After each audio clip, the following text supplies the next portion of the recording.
We live in a world of stunning contradictions, a world of instant global communication and intractable local conflicts, a world of unprecedented wealth and deep-seated insecurity. We are more connected than ever, yet the landscape of international politics feels as fractured and dangerous as it has for centuries. Why? Why can't humanity, with all its knowledge and technology, solve these fundamental problems of war and peace? The answer, it turns out, isn't found in our latest technology, but in a 400-year-old idea. An idea so powerful it became the invisible cage for our global society. This is a story of how a peace treaty, signed in 1648, didn't create peace, but created the very game of international relations itself. This is the story of the anarchic order. To understand the solution, we must first feel the problem. The 17th century philosopher Thomas Hobbes called this the state of nature, a condition without a central authority to enforce rules. In this state, he argued, every person is a threat to every other. Life is a perpetual and unavoidable struggle for survival. This wasn't just a thought experiment. For the people of Europe during the 30 Years' War, this was reality. A brutal conflict fueled by religion and dynasty turned the continent into a Hobbesian nightmare. There was no one to provide security, no higher power to stop the violence. It was anarchy. The escape from this misery, Hobbes argued, was a social contract. Individuals, rationally fearing a violent death, would agree to surrender some of their freedoms to sovereign, a king, a parliament, a government. In exchange, this Leviathan would provide the one thing they needed most: security. This was the birth of the modern state as we understand it, a defined territory, a population, and a government with the ultimate authority. Inside the borders, there was now law, order, and monopoly on violence. The domestic problem was solved. But in solving the domestic problem, they created a far greater international one. Look at what they had built. They had created a new state of nature. But this time, the players were not vulnerable individuals, but these powerful, armed, sovereign Leviathans. And there was no world Leviathan to keep them in check. This is a foundational dilemma of international relations. You have multiple sovereigns, each with the right to do whatever they want within their own borders, existing in a system with no overarching ruler. This condition is not chaos, but it is anarchy in the technical sense, the absence of a world government.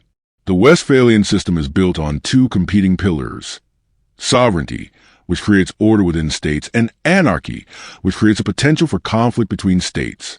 The entire history of world politics since 1648 is the story of how we try to manage this tension. In 1648, the warring parties met to end the bloodshed. The Peace of Westphalia wasn't a single document, but a series of treaties that codified this new reality. Its core principle was the recognition of sovereignty. The treaty stated that the prince of a territory had the right to determine its own religion, free from the dictate of the Pope or the Emperor. This was a seed from which grew the modern principle of non-interference. The state was now the highest authority. Westphalia is the origin point. It's why we have borders on a map. It's why we have passports. It's the reason the United Nations is an assembly of states, not of peoples or corporations. It created the playing field. The game, however, was just beginning. Since Westphalia, thinkers have proposed different ways to play this game. Their arguments have crystallized into three dominant schools of thought that still define how we interpret world events today. Realism is the oldest and most pessimistic view. It accepts the anarchic system as an unchangeable fact. In this jungle, states are the only actors that matter, and their primary goal is survival, which means a relentless pursuit of power.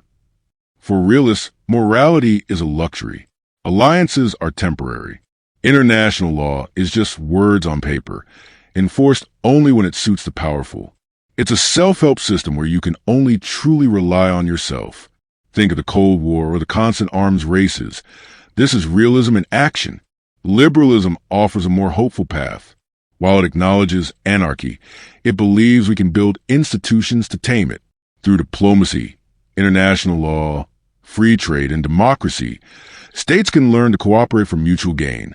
Liberals argue that war is often bad for business, and that economic interdependence makes conflict too costly.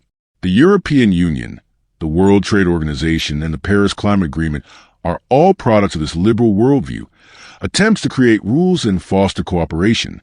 Constructivism asks a more fundamental question. What if anarchy isn't a fixed rule of the game, but something that is constructed by the players themselves? This theory argues that the most important factor in world politics isn't military or economic power, but the power of ideas, beliefs, and identities. For constructivists, a border is just an idea we all agree on. A terrorist versus a freedom fighter is a label that shapes reality. When the world's belief changes, for example, on issues like slavery or human rights, the rules of the international system itself. So, which one is right? The truth is, our world is a complex mix of all three.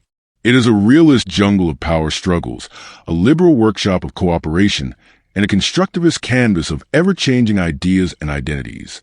The 400-year-old game created at Westphalia is still being played. The pieces are sovereign states. The board is our planet. And the moves are the decisions of leaders, the tides of public opinion, and the evolution of our collective beliefs. Now it's your turn.